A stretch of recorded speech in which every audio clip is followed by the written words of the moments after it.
Fellas, how about that hype for this big rivalry we call the Battle of the Pineywoods? I'm Sean Clinch, and you're looking at it to my left. That would be your left. You're watching on the right. That's Brandon North, great defensive back from the late 90s, early 2000s. And then Dustin Helton.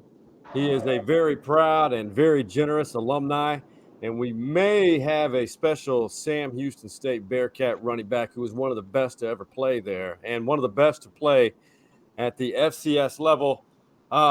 Brandon, first and foremost, and Dustin, thanks for making time on a short notice. I just kept thinking about this, guys. 95th edition of this. And it's one of the more special rivalries in the country. Brandon, Dustin, I'll start with you, Brandon. Talk about this game, sum it up, what it means, and Dustin, what it means to you as well, being an alum. I mean, it's just one of those games that you just always put a little extra umph on it because it was the Bearcats. It always was an important rivalry. It was one of the biggest rivalries that I played in while I was at Stephen F. Austin. And I learned at an early age why the rivalry was so intense. You know, my true freshman year. You know, you got time for a quick little story or whatnot? Absolutely, brother. All right, so I'm in the stands. It's 9-6. It's fall 96. I'm a true freshman. I'm in the stands. I'm not playing. And, you know, it's homecoming or whatnot. And we've got Sam Houston State. So, you know, it's intense. I know, I understand, but I think I know, but I really don't fully gather the intensity of this rivalry. And so we're winning the whole game. And Sam ends up winning on a punt for a touchdown to win the game. Their guys come off the sidelines. I mean, all of the gestures that are definitely unacceptable nowadays. Cigars lit, you know, all in our faces. And you really just knew then that, okay, this is way serious than what I expected as a true freshman. And ever since then, the hairs on my back stand up when I think about playing Sam Houston State. What a great rivalry and some awesome times. Hey, Dustin, your first Sam experience, and when did you realize, to Brandon's point, how different this game is on so many levels? Well, I remember my first year at SFA, which was fall of 03. I was walking through the parking lot, going back to my hall, and I passed my truck, and somebody had stuck an "Aren't You Glad You're a Bearcat" sticker on my truck. No. And Oh, I no. actually, the thing is, I know who it is now. like years later, I know who did it. But a couple of folks from Sam went all through campus and went around and put "Aren't You Glad You're a Bearcat" sticker all over anybody's car, like, you know, that they could find. And I got hit. I was mad. Well, you know, but you know, it's what it is. And you know, I learned just how important it was across all sports. And I think now, as an alumni, you know, living outside of Houston, working in Houston, I work with a lot of Sam folks in my company. I mean, they're not all fast food workers or criminal justice people. Some of them get, you know, decent jobs. And they, you know, it gets talked about in our offices, just how, you know, just the banter, you know, back and forth on it. And I think, you know, the schools being close to each other, the fan bases being close to each other, it's the perfect rivalry to have. I think sorry, Texas OU, but I think in terms of or Texas and A&M, but in terms of like hatred, in terms of things like that, it's the best one in Texas. Yeah, I have to admit, and real quick, because I know Brandon has an appointment tonight.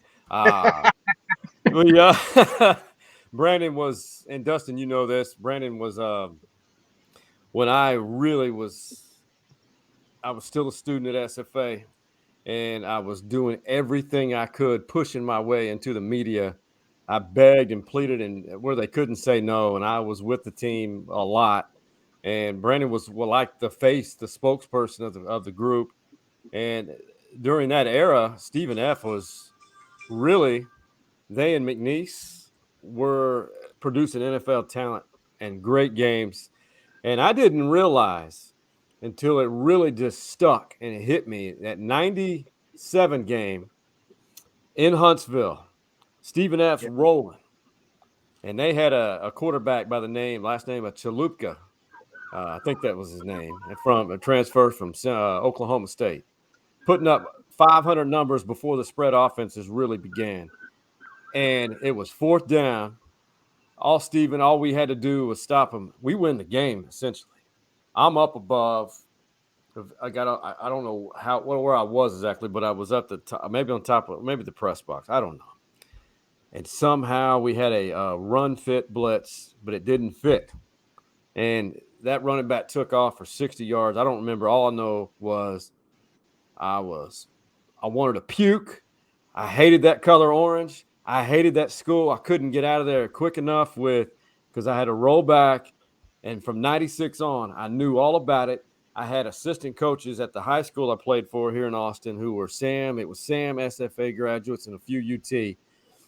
And we all know about Texas A&M and Texas and OU, but this by far is right on the same level of hatred, at least for a week. And Brandon, I know the hits are harder.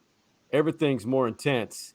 And now we are at the generation where we have children and family. Brandon, you got a family type unique story, which a twist that I would have never expected. And it involves another Lumberjack great, right? Yeah, it does. My nephew plays defensive back for the Jacks, and Derek Blaylock's son. I mean, for the Bearkats. Excuse me. My nephew plays for the Bearkats, and Derek Blaylock's son plays for the Bearkats. Both defensive backs. So it puts a little extra on the rivalry. Now you got families involved. You got former teammates, kids, and I mean it's crazy. And it's all love. It's a great time, I mean, it's just unbelievable how close knit and tight the programs are to each other.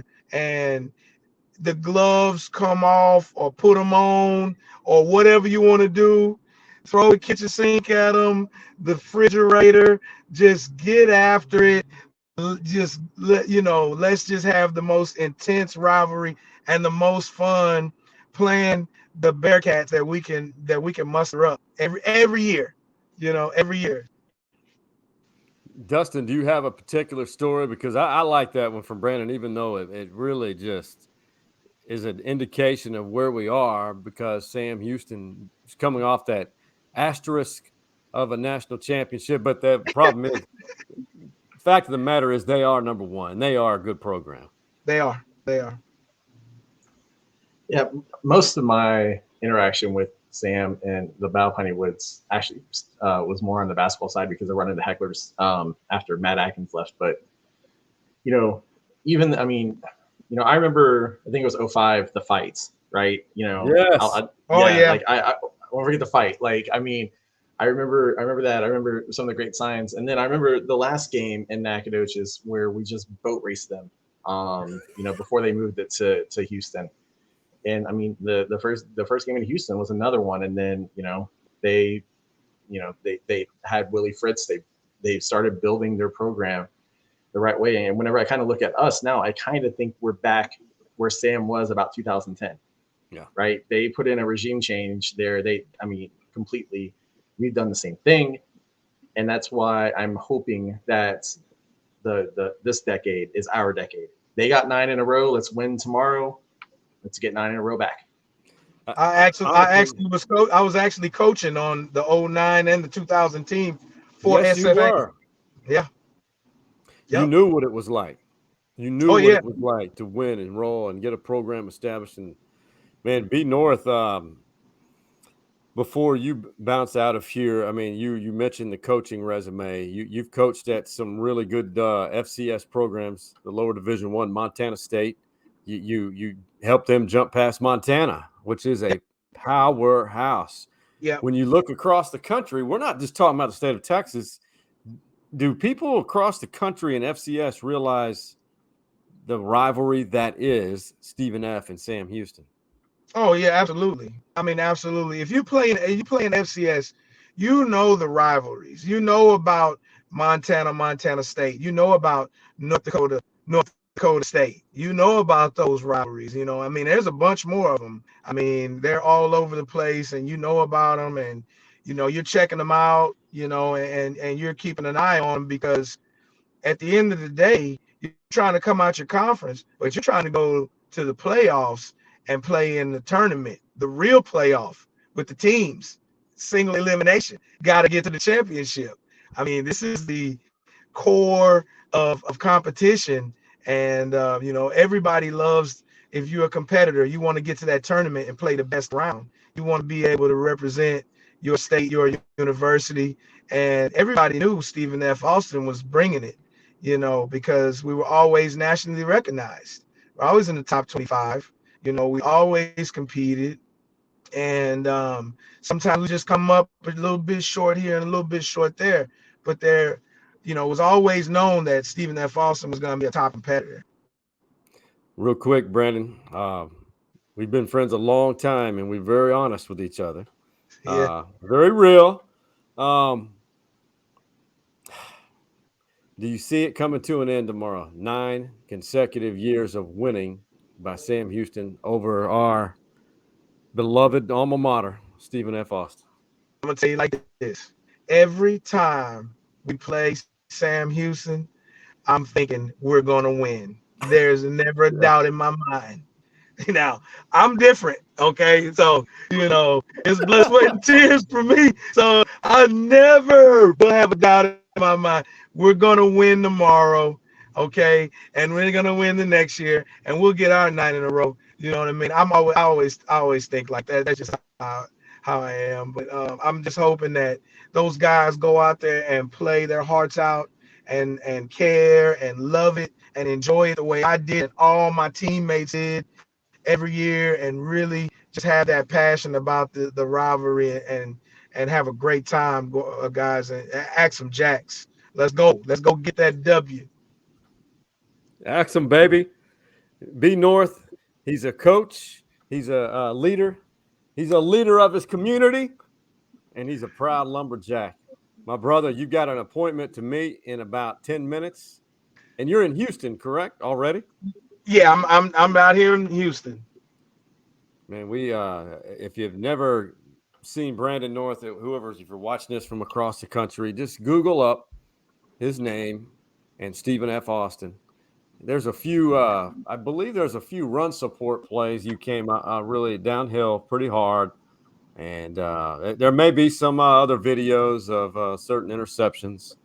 And I can't find the ones against Sam, but man, it's fun to be a part of a game like this. You know, I never was part of it as a player, but as far as alumni, it was fun watching you play. And God, 20 or 30 years later, here we are talking on a video platform about it, trying to hype it up. Man, go put 40, 50,000 butts in NRG. Let's go. Let's see that rivalry, what it's about.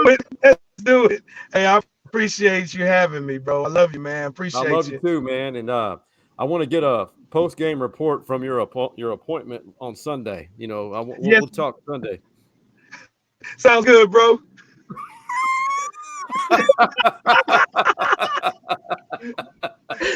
Sounds good, bro.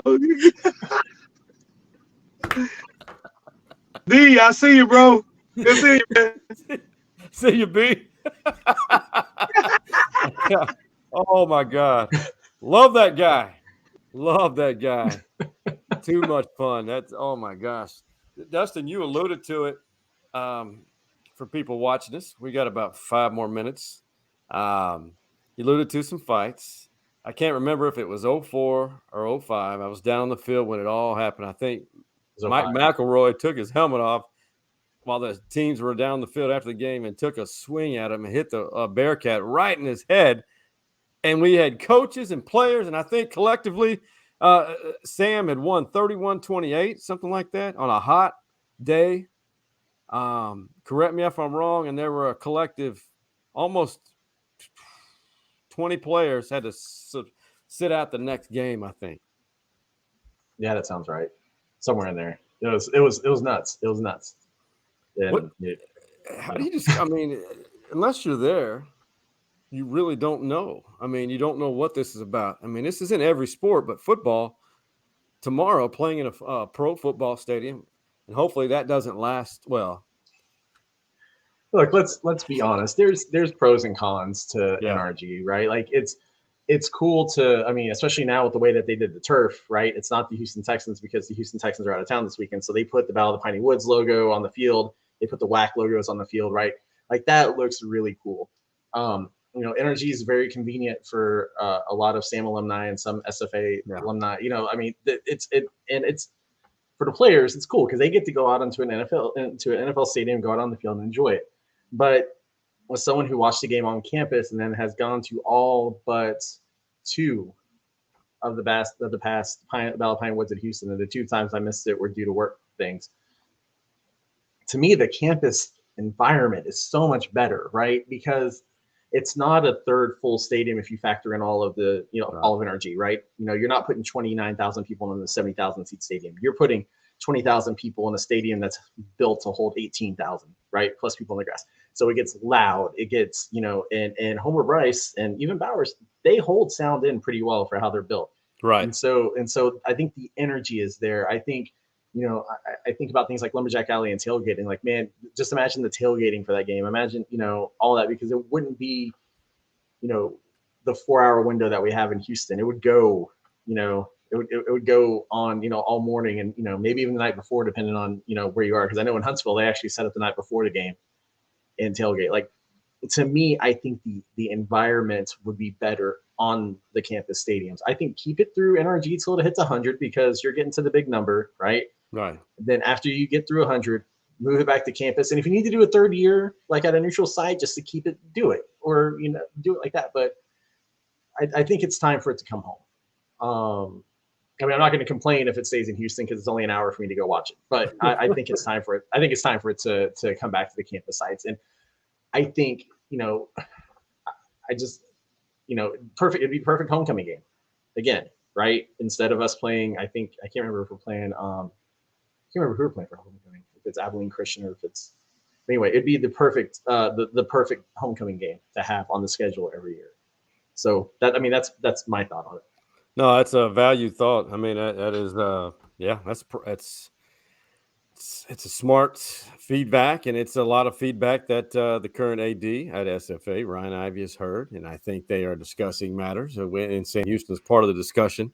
Obviously, and there's a contractual obligation with NRG. It's cool to go to a pro stadium and play a big game, but I'm with you. I honestly believe that this rivalry deserves to be played on the home campuses, the home stadiums. And think about like the game you and I went to this year when we were in the alumni crate, what they call it, the MSU, whatever they call it. It's basically a suite on the field. On the field. Now, could you imagine, one, how fast those tickets would go, and then two, what they could actually sell them for that game, and then let's say you got those tickets. Imagine being down on the field for that.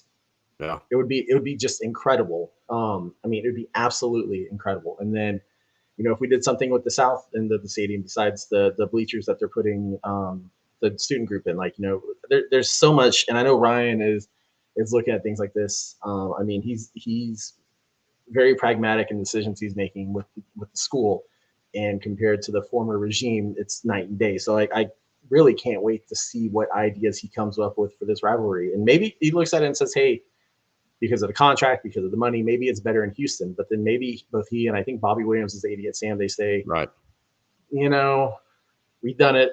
Let's move it back. Because at that point, if we wait another 5 years, that'd be 15 years at NRG. Yeah, it's a good run. No, it is. Right. And you're bringing in, they've seen what it could do. They've seen now that the revenue streams that's what college athletics is all about. It's all about sponsorships and revenue streams. And this game, even before all this, for those watching across the country who don't know anything about this rivalry, both Stephen F. Austin and Sam Houston have been members of the Southland Conference since the mid to late 80s. This is the first 3 months as members since July of the new revised Western Athletic Conference.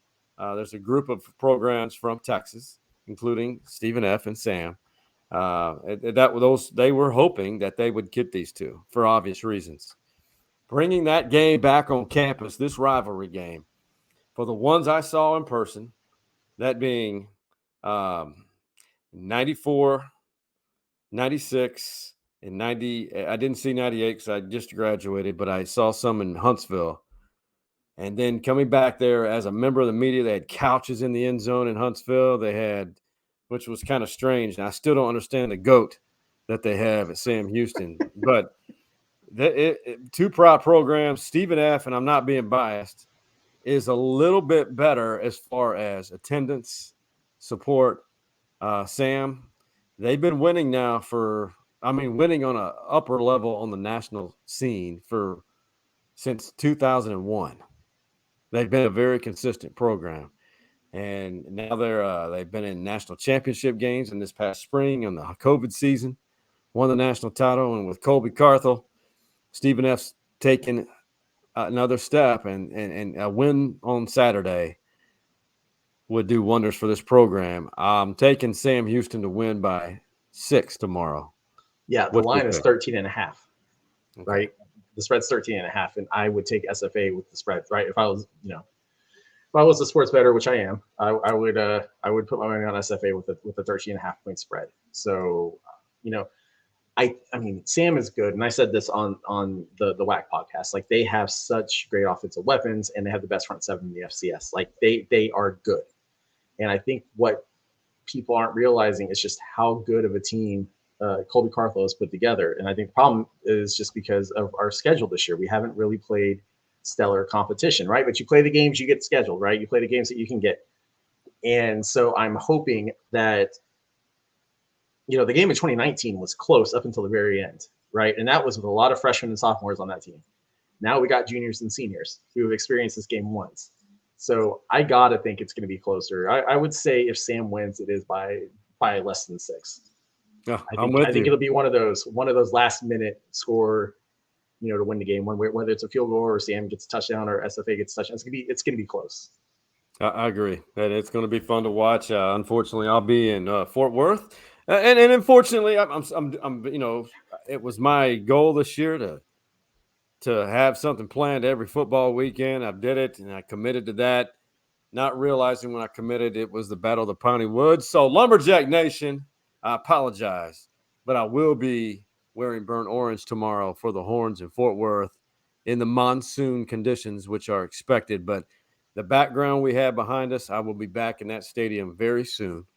And you will be there, Matt Atkins, and all of the lovely. And here is Tim Flanders. If we can get his video up.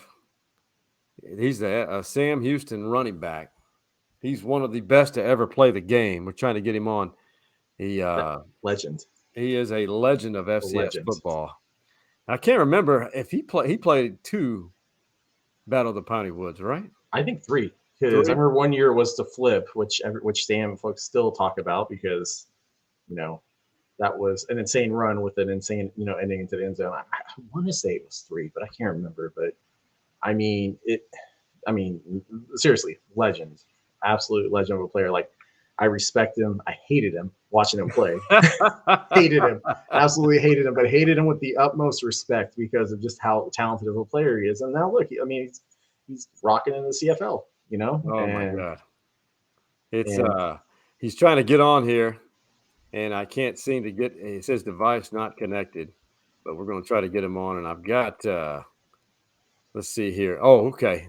So what I'm going to do is, Dustin, give us a rundown here, Dustin, about some of your favorite Sam Houston SFA games that you remember, moments, as I try to get Tim on board here. Man, that's 09 and 2010 are obviously my 2 favorites as alumni because they were just, they're the last 2 we've won. In recent memory, though, honestly, the 2019 game was so good. Like, it was such a great game. And I actually sat in a suite with Sam Houston folks that I knew, right? They were like, hey, come sit in our suite. And I was like, all right, yeah, that's fine. And during the game, they were like, you guys might actually win this. You guys might actually win this. Like, and then we got picked off, and and then I think Sam scored again, like to make the score more than, I can't remember the final. Look at my guy. There he is. Tim Flanders, the pride of Midwest City, Oklahoma. Yo, what's going on? What's going on, my brother? It's we needed some balance in here. There was too much SFA up in here, and to give you guys a background. First off, this is Dustin Helton, Stephen F. Austin alum. Nice to meet you. Nice to meet you. What's up, Tim? Nice to meet you, man. You missed Brandon North, played defensive back in the late '90s, early 2000s for Stephen F.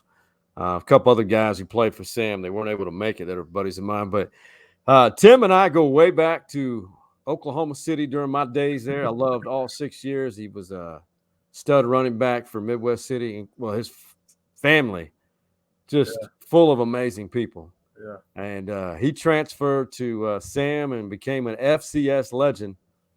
Tim, tell me what you remember about this game. How different was it? I mean, it was one of those things. It's one of those things that everyone says you just don't know unless you played in it.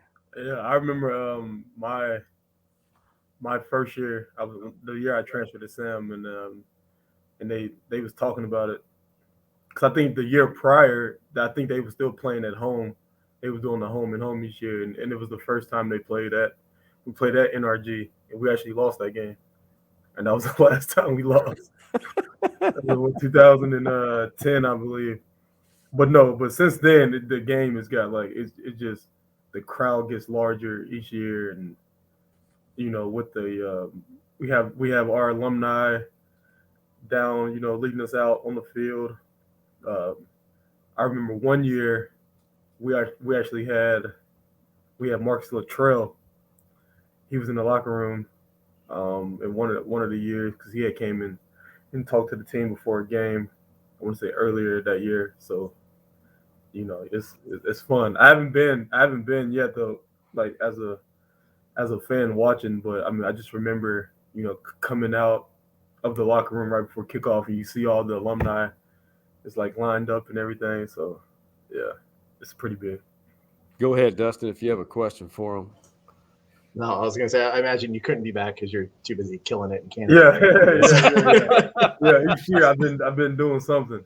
And I'll tell right before you popped on, I was talking to Sean about the games that have stood out, especially as alumni. And the one that I obviously mentioned was the flip. The flip, yeah. The still celebrated Flanders flip. Yeah. And I'd be interested to know what your thoughts were. I mean, that was a hell of a run, the score, but I mean, just. When you go back and you see it every year, I mean, what are your thoughts on seeing it every year? I texted him before that game. I texted Tim before that game.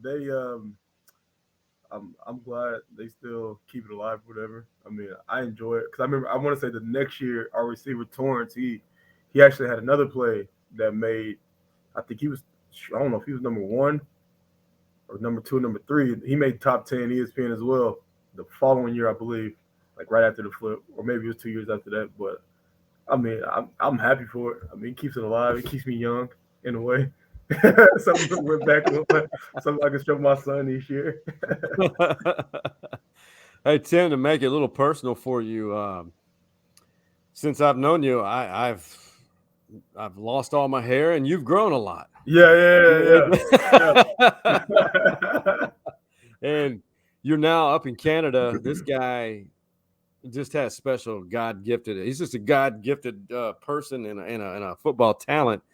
Tell us what's going on with you and your family. Your family's growing. You live here in Austin, right? I live in Austin. I live in Austin now, and my girlfriend she works at Lake Travis High School. She's athletic trainer there, and she went to school there and everything. And we have our son. He's in 2nd grade.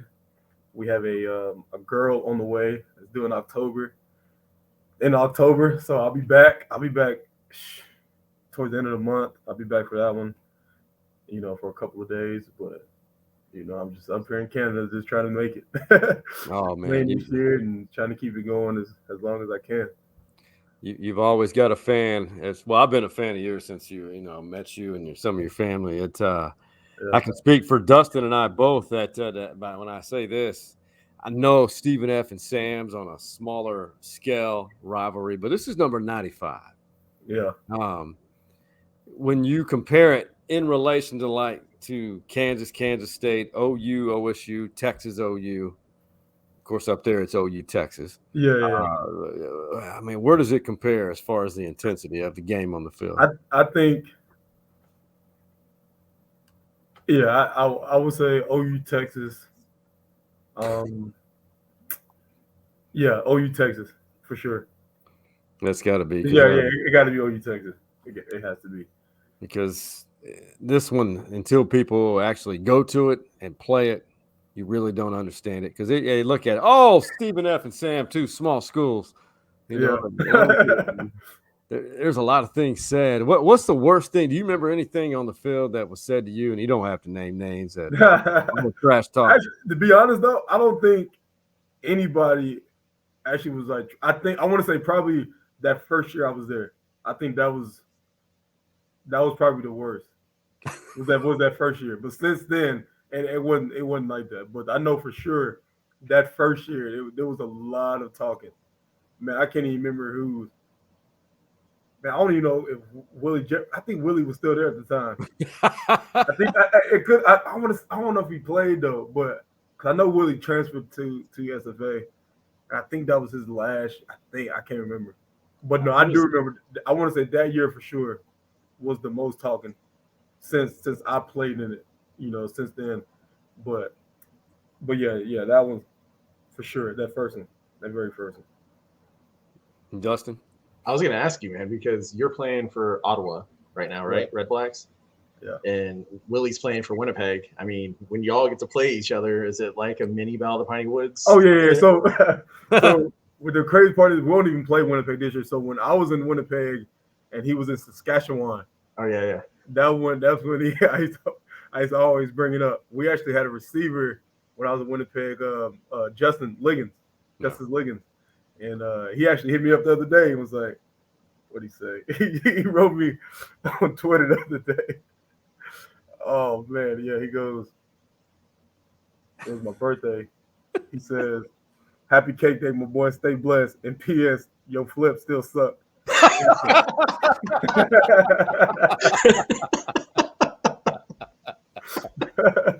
No love lost. Yeah. Oh, my God. That's what's fun about these rivalries. And this one's up there, guys. And Tim, I know you're watching film, getting ready for your next game there in Canada, man. I'm very proud of you, and I wish one of these days you get to meet B North. And there was an old school Sam Houston buddy of mine who owns a gym around the corner from me here in Austin. Maurice, we call him Coach Mo. He's the one that coins the phrase "wake your ass up." But yeah, I need to introduce you to him, and we need to have a reunion here, of course. And Dustin, I'll see you at a SFA game soon down the road, probably November 6th. And man, this is too much fun, and I look forward to this game. I told Dustin I made a commitment 3 weeks ago. I'm going to Fort Worth for Texas TCU tomorrow. So Texas TCU, okay. Yeah. Life as a fan, man, I'm able to do things now. Yeah. Well, for Tim Flanders, Dustin Helton, and the Man Cave Boys, Big Mike, Coach Mo, and Hardball Harge, we out.